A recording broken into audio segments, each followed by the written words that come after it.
আমি কেন এটা চ্যালেঞ্জ করতে পারবো না? আমি কেন বলতে পারবো 95% ভোট দেবো? ইনশাল্লাহ আমি 95% ভোট এখানে দেবো।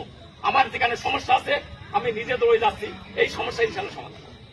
পাইকপাড়া 1 নম্বর ওয়ার্ডে আপনাদের কারো চিন্তিত হওয়ার দরকার নেই। আমরা এলাম 1 নম্বর ওয়ার্ডে কারো চিন্তা করতে পারে, কোনো নেতা না, মসজিদ পারো না। আমরা যে নেতা আছি আমরা এলাম, আমরা 95% ভোট ধানের দেবো ইনশাল্লাহ। আমার সাথে যারা বৈরী ভাব আছে, আমার তো মনে করি আমার 1 নম্বরে কারো বৈরী ভাব। আমরা সব এক, সর্দার বলেন, সর্দার বলেন, বিশ্বাস বলেন, লস্কর বলেন, এই কলোনি ফেলা বলেন, আমরা তো সবে এক। আমাদের ভোট ব্যাংক এক, ধানের শেষ। আপনারা কি বলেন? ধানের শেষ।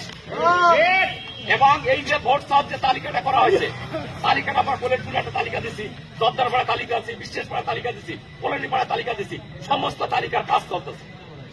বিদ্যাপাড়া তালিকা দিচ্ছি, এই তালিকা অচিরেই ওপেন হবে এবং আমাদের প্রধান অতিরিক্ত